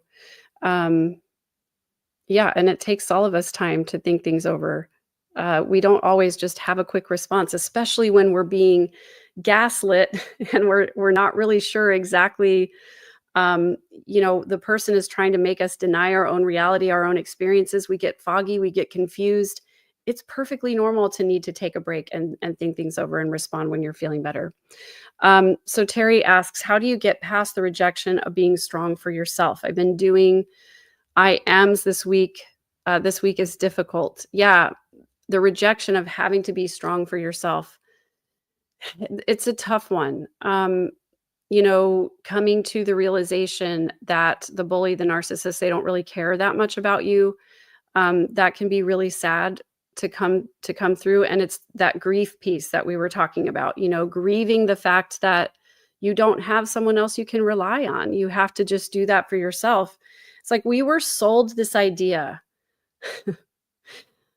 I don't know whether it's society or media or a combination of the two, but we were sold this idea that parents are supposed to be loving and engaged and involved. And yes, of course they should be, but not all of them are. So when we have a parent who's not that way, it's really disappointing. We think, this is not how it's supposed to be. And you're absolutely right. It's not. But accepting that rejection, it does feel like rejection and abandonment when your parent can't be emotionally supportive and close to you. And it's the same thing, whether it's a partner or a sibling. It doesn't matter who the person is or what the relationship is.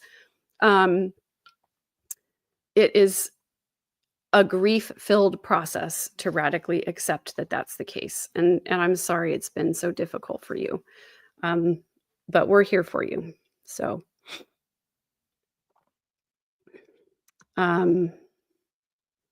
Bella says, my mother was a narcissist to me. I finally cut most of my interactions with her.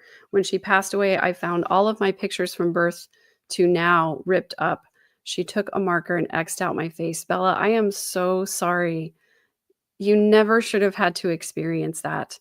I'm so sorry that you went through that. Nobody should have to experience something like that from their mother. And I just wish you all the best and all the healing in the world. John Vu says, my mom would give the silent treatment, but then when I tried to bring it out to dad, she would blame me for talking to everyone except her, the 2-for-1 silent treatment and triangulation. I can identify with that. I'm so sorry that you had to go through that. Oh, goodness. Trace on the case says, Bella, I haven't talked to my mother in 30 years. She's still with her husband after he went to jail. I heard she burned all my baby pictures after I asked for them. She knew it would hurt. I'm so sorry. So sorry that you had to go through that.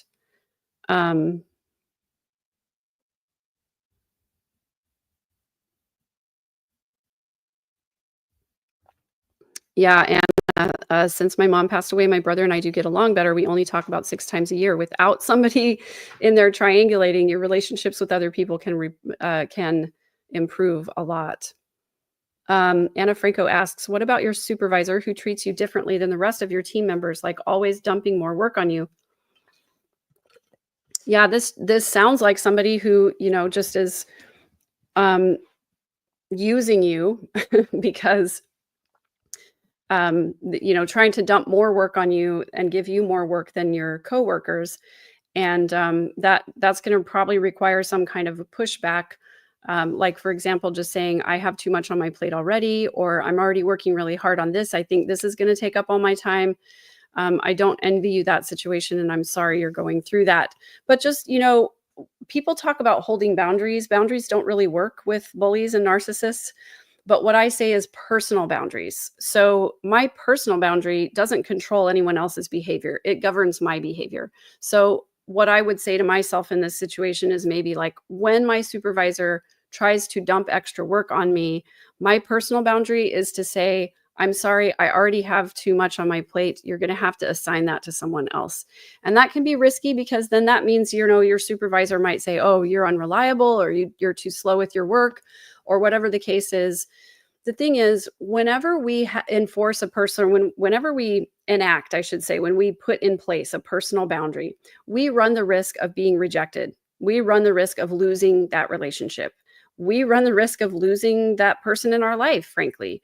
And while that is a risk, it's a risk that I want to take because I only want healthy people in my life. I only want healthy relationships in my life. So the way that I look at it is, if I push back against this supervisor and that causes me to lose my job, I'm actually ahead because now I can go to a healthier place. I can work for someone who is healthier rather than wasting my time in this relationship, which is never going to be healthy. So it's a really hard place to get to. You have to really just believe in yourself, in your own ability to provide for yourself, in your ability to validate yourself. And it takes work and it takes practice. And I'm still not all the way there, but I'm getting there. So, I appreciate everything that you guys are sharing. I'm going to get back to these examples, and I apologize I can't share absolutely everything that's here because we're at 1:41, an hour and 41 minutes. I can't believe it. I expected this live to be like maybe 45 minutes long, and we're much longer than that. So I just want to share a couple more stories here. This is another workplace example. This person says, team meetings are usually just routine, but when I misspoke about a deadline a couple weeks ago, my boss, Tom, said, "This is why we're falling behind." And he was so loud and smirking. People like you just can't do their job. Lots of people laughed awkwardly, and he waved it off as a joke. But for me, it was emotional. And after the meeting, I hid in the bathroom crying and did not want to come out where my coworkers could see. Now I dread speaking up at work, and every time he looks at me, I remember and brace myself for another attack. I feel small every time he does this to me. Yeah, it's that devaluation in public, in a very public way, where they're basically co-opting all of the other coworkers to think or believe the same thing about you, and that can be super destabilizing. So here is a parent example. Love bombing followed by devaluation. Dad was always ecstatic when I would do well on debate. He would post photos online. He would call me his superstar. He would take me out for special treats and say that I made him proud. But when I lost even one debate, everything would change. He wouldn't even look at me or speak to me. And when I asked for help with homework, he would say, "You're just going to end up disappointing me."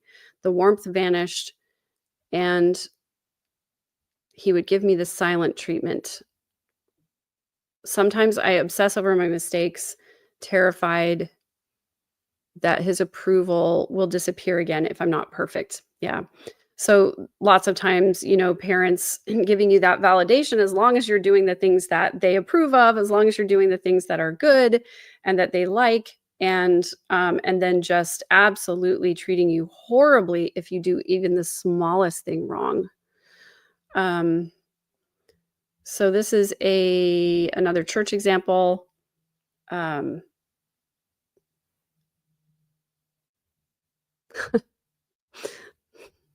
Yeah. I usually volunteer freely at my church, but the constant service projects were taking up all of my time, and I didn't have time for my own home maintenance or taking care of my kids as I should. So 3 weeks in a row, I said that I couldn't volunteer. And my leader said, "If you really are a disciple of Christ, you will make time for service even when you're busy. Others are sacrificing so much more than you. Then when I tried to explain how exhausted I was, he told me I was I was being selfish and I was failing in my faith. But now I am burned out and juggling church duties I can't handle with kid responsibilities. It's just too much. I'm too scared to say no. Oh, I was too scared to say no. But now I feel like he was just trying to make me feel guilty. Yeah. Unfortunately, in church settings, guilt is a huge factor. And it can be anyway, and it's not necessarily that of course, again, I'm just gonna say, not all churches are bad, not all congregations are bad, not all religions are bad, not all faithful people, spiritual people are bad. They don't all behave this way, and it could be that you're, like, in a healthy church, in a healthy congregation, but there's that one person who's making you feel guilty for not doing things, and again, it's just about their own insecurity, and this person is putting you down in order to try and build up how they feel about themselves. Like, I'm willing to make time, so I must be more spiritual than you kind of thing. So, yeah. And finally, this last one, this was a scapegoating example. This person says, Aunt Carol has always blamed me for everything that goes wrong with the family. This time she went too far last Thanksgiving. She announced to the whole family, if you weren't so difficult, your parents wouldn't fight all the time. I was stunned, and some of my relatives even nodded in agreement. I tried to defend myself, but she'd already spread the story previously. I found out later she had twisted my words to make me the villain.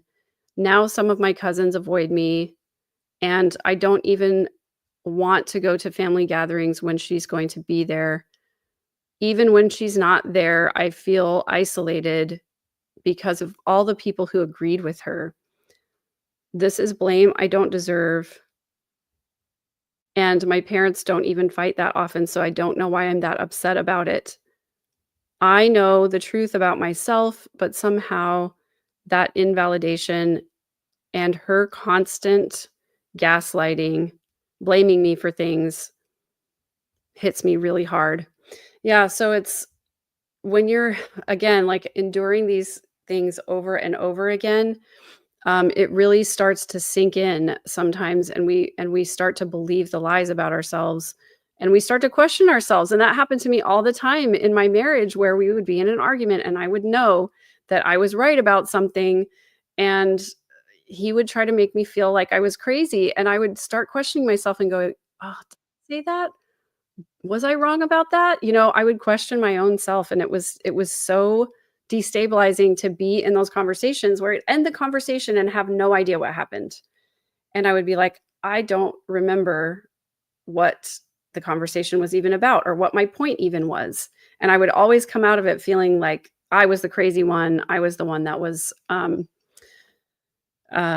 I was the one that was causing the problem. Yeah. Danny says, thank you for the information you share. It's helping me so much to remove myself from a narcissist ex-husband of 20 years, as he called last Sunday and really gaslighted me and made me feel bad. I'm so sorry you're going through that. Just as little contact as you can possibly have with these people. The less, the better, right? And Terry, thank you so much for your super sticker. I really appreciate this so much. You guys, your support means the world to me. It makes me feel good that the content is valuable to you and that it's helping you. So I really appreciate it so much. Thank you so much.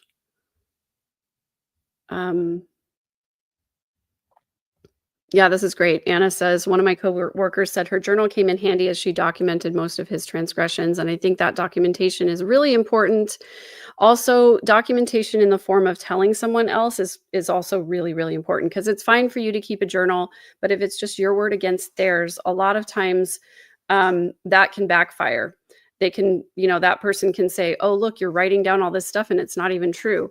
If you can find an ally or someone who you think might be somewhat sympathetic, you can say, hey, I've been noticing these weird behaviors by this person. would you mind just kind of keeping an eye out for this and see if you notice the same thing, or if I'm just being sensitive? It's good to try and have someone else pointing things out as well, or at least recognizing it. So yeah, this is great. So I guess I missed I missed where you guys are from. I guess that's the challenge of talking and not paying attention to the whole chat. But I think that's cool that you guys are connecting over that. That's awesome. Um, I like this idea too. Just just play dumb. I don't know anything. I didn't hear anything. I don't know what's going on. Yeah, because then you can't really. I don't even know what to say to that, right? Um, and Yeah, Kresha was saying that she's gray rock. Terry was saying that's helpful. I respond in emotion. I need to step back and not give them more weapons. Yeah, sometimes they'll use those weapons against you.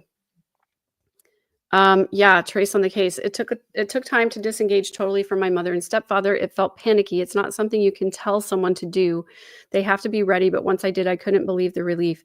And I will also say, you do not need to announce your departure. This is not an airport. You do not need to tell anyone that you're going gray rock, or that you're using emotional neutrality techniques, or that you're taking a step back from the relationship. You don't need to say anything about it or explain your reasons for it, because they don't care about your reasons anyway. They're just going to try to gaslight you into thinking your reasons aren't valid. So you might as well not say anything. You might as well just take your step back. Just don't respond, don't engage. And that tends to be a lot safer. Take it from someone who made the mistake of writing the big long letter and explaining all of the reasons for stepping away from the relationship. That didn't go well. So Kresha, accused of being too emotional by my main parent, sent me spiraling into researching what that even meant. Turns out she's emotionally immature. Yeah, I'm glad that you found that out, Kresha. That can be really helpful. Yeah, it was over 22 and over 30 years ago, but you're right. It was the first step to healing. So I love that. For sure. No, it's okay, Trace. I can't say it. I'm happy that you used it. It's not going to hurt me at all if you use that in the chat. You can also just replace some letters with characters or special characters or whatever if you want to. It's not going to hurt the chat at all. I just can't say it out loud, so it's okay. We need to call a thing what it is. I think that's really important. So, yep. I learned to be less available, being on time rather than early, etc. That is great. I love that. Yeah, I think this is a gathering of empaths here today. And I think empaths are a little bit more susceptible to this kind of bullying, because that empathic piece is what would cause me to step back. And when I got accused of something, to say, oh my gosh, am I doing that? Or when they would say, you're being XYZ, and it was like it was a name calling or a character assassination, I would go, oh my gosh, am I?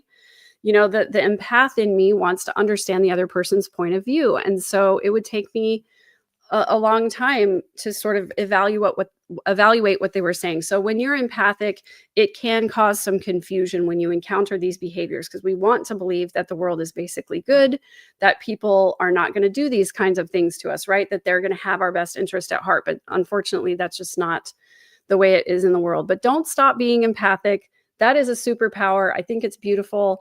And that's why you can learn how to defend against these things, even if you're empathic. So yes, and this is more love for empaths out there. It is lovely. Yeah, it's funny. Terry is saying, thankful to all you ladies in this community. Your support is amazing. Oh, also McSpunky. It's funny when I look at my stats of, the demographics of who watches my channel. By the way, over half of the people who watch my channel are not subscribed. So I would love it if you would take a second and subscribe if you're not already. But it's funny that, I have a very small percentage of men watching my channel, which is totally understandable given the content that I put out there. But the ones who show up, they're gems. I love them. They're great. So I appreciate you guys, you men who are here, who are digging into this kind of content, because you are special. I love that. Oh, thanks for sharing this, Lucy. She says, just send it to my sister. I feel this will be really helpful to her. I appreciate you sharing your healing knowledge. Please share the video with anyone you think would find it helpful. Um, I think that it's important, even with all the work and the research that I've done, there are still a lot of people in my life who don't understand narcissism, who don't understand manipulation and control. And so I try to share resources with people as much as I can too. So I highly recommend Dr. Ramani. I recommend her book. There are lots of other good resources. There are lots of other people on YouTube talking about narcissism. And I think the more people talking about it, the better. So go and search out those creators. A lot of them do a really great job at it. There was one I found the other day that I was kind of surprised by. Let's see if I can real quick see if I have a tab already open with some of their stuff. Nope, at the moment I don't, but I'll post some more resources for you guys as well. Also, my anti-bullying workshop, we have a Facebook group where I share all of the materials that I use in the course. And so, and people also can go in there and talk about their experiences and get support. And that's kind of like, it's part of the cost of the course, is having that community where you can unpack some of these things with each other and share resources. So I think there's a lot of value to that. So I really appreciate you guys engaging here in the chat and supporting each other. I love seeing how kind and respectful this is. It's like, there aren't a lot of places on the internet that are like this, where people are kind to each other in the comments and supportive. So Nina says, I can really relate to all today's stories. I'll share my personal armor, nourish my soul with healthy food, and find something to make me laugh. I love that. It is a radical act of self-love to feed yourself with high quality nutrition. Please do that for yourself. Drink your water, eat your wonderful food, get good sleep, and find something to make you laugh. So I'm so glad that you guys are getting support from each other in the comments. And sometimes, yeah, it depends on the relationship, right? But sometimes they don't even notice your absence. Although sometimes, we become such a source of supply for them, of energy supply, that they want us around as often as possible, because that's how they get their validation, and they can't live without that chaos. It's crazy. I'm glad that this is so helpful for people. Lots of love for McSpunky. If you're watching this later, McSpunky, we love you. We miss you. And we'll take it anytime that you can show up. Thank you so much for this beautiful discussion, beautiful humans. I'm so grateful for your comments, your support of each other. And if you are watching this on the replay, thank you for being here. Please leave a comment below. Let me know what kind of support that you need. Let's support each other down there in the comments as well. And I just really appreciate engaging in these conversations with you guys. So thank you for being here. Thank you for supporting the channel. Thank you for everything that you do to put more beautiful energy out there into the universe. I really love this little community that we're building here. I want to continue the conversation. I want to tell you guys about the interaction with the bully that I had on Friday, but I can't do it publicly. So I'm going to share that in the community. If you're able to join the community, I'd love to have you over there. Again, the link to that is pinned in the very first comment on chat. I'll also pin it in the comments after the video is finished going live. We're just almost right at 2 hours. So I'm going to just wish you a lovely Sunday. I hope you enjoy the rest of your day. I hope you're excited to have a beautiful week. And I can't wait to see you guys again. I will be back in just a couple of days with another video for you. So take care, be good to each other, but most of all, and most importantly, be good to yourself. You